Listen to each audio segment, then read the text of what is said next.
Hey everyone, super excited to be talking with you guys. My name is Andres Ayala. I lead Ignite, which is our college ministry here at BlackRock, and I just recently came back from taking about 10 of our Ignite college students out to the Dominican Republic, where we got to share the gospel and got to interact with different kids and different kids ministries out there.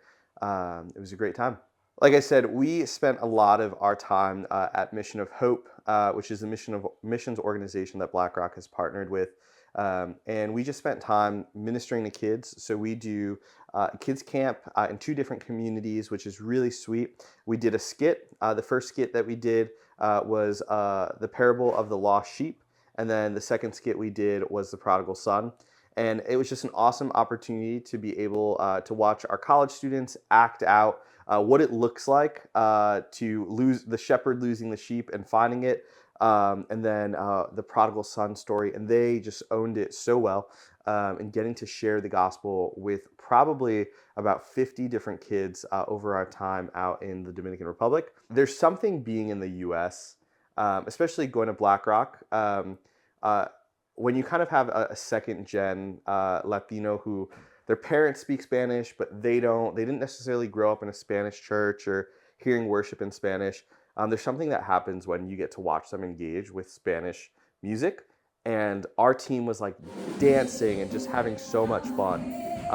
And literally when we finished, like they kept on, like they finished 3 songs and they were like, should we do another one? And there was another group of interns who work for Mission of Hope, and they like their eyes were kind of like, we're done. And my team was like, let's go, let's do another one, let's do it. So we did another song, they finished, and they were like, do you guys want another one? And we were like, yeah, let's do another one. But what's really sweet was debriefing with some of our Latino students afterwards. And like, it was a really fun time. But for them, it was just meaningful because they were like, I've never worshiped like that to Spanish Christian music before, and it was almost like there's a piece of themselves that they just felt like the Lord was unlocking of their identity. So it was just a really cool time.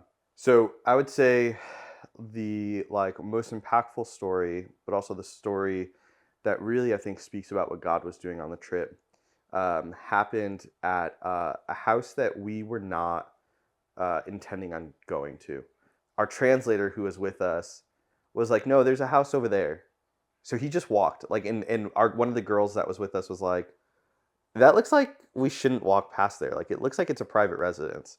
But he didn't care. He walked over, and we're like talking to each other, and I'm watching our translator Fraylin talk at the door, and then he just looks at us and he like calls us over. And there is this old frail woman sitting down. There are pictures of like Jesus around the house. We find out that this woman has been blind for about 2 years. She lost her eyesight because she tripped, and when she tripped, her eye hit the corner of a TV.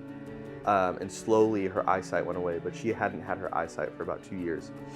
And Maddie, who's one of the girls who was on our trip, who's Ecuadorian, was talking to her in Spanish. The more we talked to this woman, the more you just saw like the joy of the Lord.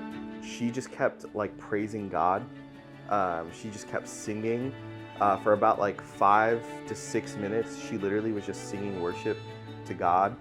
And as we were talking to her, we also found out that she had a blood clot in her leg, so she couldn't really walk. And you could see her foot was bandaged.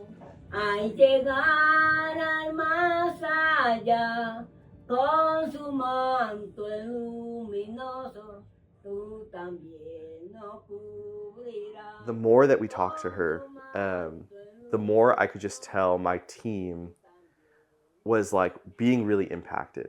And like in the middle of this conversation, one of my guys, Jaden, literally walked out of the house, I mean, crying in tears. And I had followed him, and he said something that just really impacted me. And he was just like, man, like, we're so selfish. Like, here this woman is, and she doesn't have her eyesight. She can't walk, but all she can do is worship God. And literally, Maddie asked her, Like, are you upset with God? Like, do you ever doubt God? Are you angry that he like you're blind? And she was just kind of like, no, if this is the hand that God has dealt to us, then like, who am I to be angry with him? And as we were kind of debriefing that as a team, we were talking about a song earlier in the video. I was talking about these coritos, which are, Spanish hymns. And there's a Spanish hymn that we all agreed, like, man, this was sitting heavy on our hearts. And I want to read it. Yo le alabo con mi voz. Y si me falta la voz, yo le alabo con las manos. Y si me faltan las manos, yo le alabo con mis pies.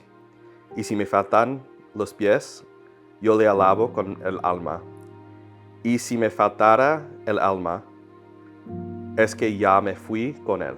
And basically, it's this idea of I worship with my voice, but if I lose my voice, I'll worship with my hands.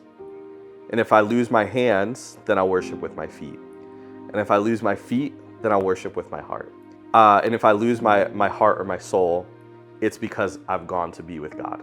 It was just this encouragement, I think, for our team of like, man, how do we worship Jesus regardless of what's to come, regardless what we have or what we don't have? And I think since coming home, I mentioned earlier that we've been texting, in our group chat, but I think like that's really what all of us are kind of wrestling with is, I like to call it an even if faith. Even if God doesn't do or God doesn't give us what we think that we deserve or what we want, are we still going to worship him? And that's, I think, really what's been challenging me, has been challenging my team, is one, to see how blessed we are. For people watching, we are in the top 1% of the world, which sounds crazy to hear, but if you have running water, a roof over your head, a toilet, and a cell phone, you are in the top 1% of the world, which is absolutely insane to think about. But if that's the case, man, God has given us everything that we need, and we don't act like that. So that's really where I feel like our team, and even me, where I've been challenged in following Jesus, and kind of a big one is how to not complain while I'm here, because God has given me everything I need and more.